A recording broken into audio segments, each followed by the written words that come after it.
Escuchamos a Álvaro Uribe Vélez y ahora vamos a escuchar la voz de las víctimas del caso de Santiago Uribe Vélez, aquí en el Reporte Coronel. En 6 AM W, el Reporte Coronel. Daniel, la otra cara de la historia, sus invitados. Buenos días, Julio, muchas gracias. Me causó estupor oír al expresidente Uribe diciendo que él jamás ha hecho una trampa en su vida política. Por Dios, si logró la reelección como fruto de una trampa, de un soborno a unos congresistas. Por esa razón, esto no es una opinión, esto es una realidad verificada judicialmente.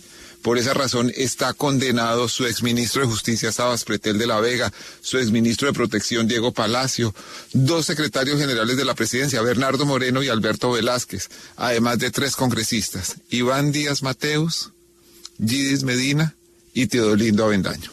En fin. El hacendado Santiago Uribe Vélez, hermano del expresidente, fue condenado a 28 años de cárcel por los delitos de homicidio agravado y concierto para delinquir agravado dentro del caso llamado del Grupo Paramilitar de los 12 Apóstoles. De acuerdo con una interpretación jurídica, el caso estaba a punto de prescribir. El 14 de junio, en apenas 10 días, se vencían los términos según una lectura del tema. La investigación se abrió oficialmente en diciembre de 1995 y durante la mayor parte de estos 31 años, el representante de víctimas fue el abogado Daniel Ernesto Prado. Hoy, él es el embajador de Colombia en Bélgica. Su labor es vista con tanta animadversión por el señor expresidente Álvaro Uribe y sus familiares que una vez se conoció el fallo, Tomás Uribe publicó un trino poco menos que culpando a Prado de la decisión. Hoy vamos a hablar con el abogado Prado. Doctor Prado, buenos días. Muy buenos días, Daniel, y buenos días para toda la audiencia. Doctor Prado, ¿cómo recibió usted la decisión de la Corte Suprema de Justicia que condena a 28 años de cárcel a Santiago Uribe?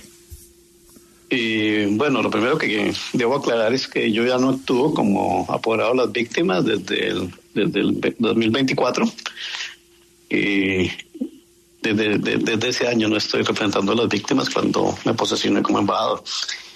Y como defensor de derechos humanos, pues lo recibo con mucha satisfacción porque, como usted bien lo dice, fue un trabajo que vine desarrollando durante muchos años y estoy convencido de la responsabilidad que tiene Santiago Uribe Vélez en estos hechos y otras personas de las cuales hasta el momento no se ha hablado, pero que creo que ya es hora, por la obligación constitucional que tenemos todos los ciudadanos de denunciar y dar a conocer a las autoridades los hechos delictivos o aquellos hechos que presumimos que son delictivos para que sean investigados. Creo que llegó el momento en que la Fiscalía abra otra línea de investigación respecto de estos hechos. ¿Cuáles son esas personas? Esas personas son, Daniel, hay que contar es que cuando asistimos a la indagatoria de Santiago Uribe Vélez, allí se nos manifestó y algunos testigos que ellos llevaron a juicio de que Santiago Uribe Vélez era empleado de otras personas, ¿sí? De quienes hacían parte de Agropecuaria La Carolina, exactamente, de Manuel Santiago Mejía Correa y de Álvaro Uribe Vélez. ¿Qué implica esto?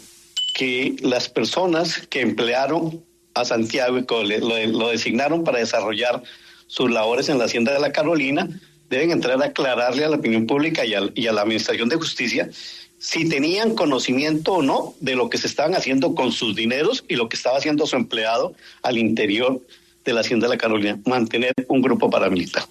Creo que esto es suficientemente grave y la Fiscalía debe iniciar las investigaciones correspondientes. Igualmente tengo conocimiento de que quien hoy representa las víctimas estaba esperando este fallo para iniciar las acciones correspondientes en nombre y representación de las víctimas, el doctor Orlando Bernal. El caso sufrió muchas dilaciones. Por ejemplo, el juez de primera instancia, Jaime Herrera Niño, se tomó casi 4 años para decidir. ¿En algún momento usted pensó que todo iba a quedar en la impunidad? Claro, en su momento, pues, como defensor de derechos humanos y convencido absolutamente de la responsabilidad de Santiago Uribe Vélez, me sorprendió la decisión de este juez, que creo que actuó amañadamente, y también la Administración de Justicia en su sabio entender debería abrir las investigaciones para determinar si se prevaricó o no se prevaricó por parte de este funcionario de la Administración de Justicia. La decisión sobre Santiago Uribe Vélez fue dividida. 7 de los 9 magistrados de la Sala Penal de la Corte Suprema de Justicia se inclinaron por ratificar integralmente la condena del Tribunal Superior de Antioquia, pero 2 de ellos, los magistrados Gerardo Barbosa y José Joaquín Urbano, consideran que uno de los delitos, el concierto para delinquir, ya había prescrito. Doctor Prado, ¿usted qué piensa de ese concepto de los 2 magistrados que salvaron parcialmente el voto?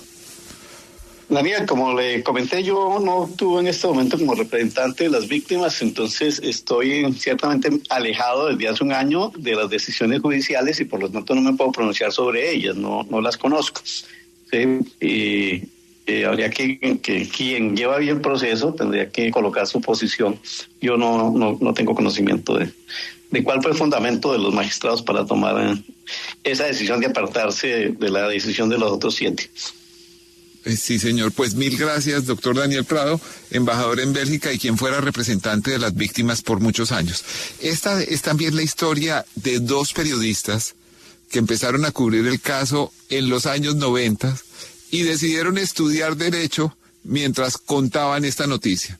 Una asignación que les tomó más de 30 años. Los 2 ahora son abogados. Uno de ellos es Sergio Mesa, autor de uno de los libros más conocidos sobre el caso. Y el otro es Eddie Banoy, un querido colega a quien saludamos a esta hora. Buenos días, Eddie. Buenos días, Daniel, para usted y para toda la audiencia de Caracol Radio. Pues ha sido toda una vida cubriendo una noticia. ¿Qué siente ahora en lo que parece ser el final de un capítulo grande de la historia que cambió su vida? La justicia actuó lentamente, pero actuó en derecho. Vimos un proceso desde el punto de vista mío como reportero, cuando estaba en Noticias 1 y en NTC, el seguimiento de este fenómeno, estas acciones ilegales que se presentaron en la región de Yarumal, Antioquia. Luego, con el trasegar del tiempo, se empiezan a hacer la investigación como tal. Bien lo decía usted en su parte introductoria, en 1995 se da la investigación, pero ya por la época de la primera década del 2000 empieza a tomar fuerza este proceso. Cuando se da la orden de captura por parte de la Fiscalía, porque estamos hablando de ley 600, toman capturado al señor Santiago Uribe, inicia este proceso. Al principio, digámosle, había mucha renuencia para que nosotros como medios de comunicación tuviéramos acceso a este proceso, pero el juez Jaime Herrera Niño, en su entender, nos dio la posibilidad de estar atentos a esto. Paralelamente iba yo haciendo mis estudios de Derecho. Me sirvió mucho para hoy en día mi profesión como abogado, entender cómo funciona este sistema, y tenemos la sentencia que ayer la Honorable Corte Suprema de Justicia le pone fin a este periplo por más de 30 años.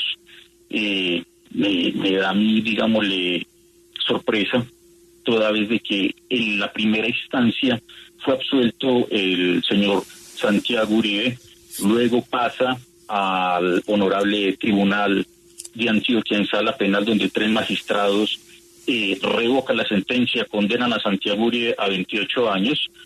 Después, el día de ayer, el 3 de junio, toma la decisión final la Honorable Corte Suprema de Justicia, ratificando la decisión de segunda instancia.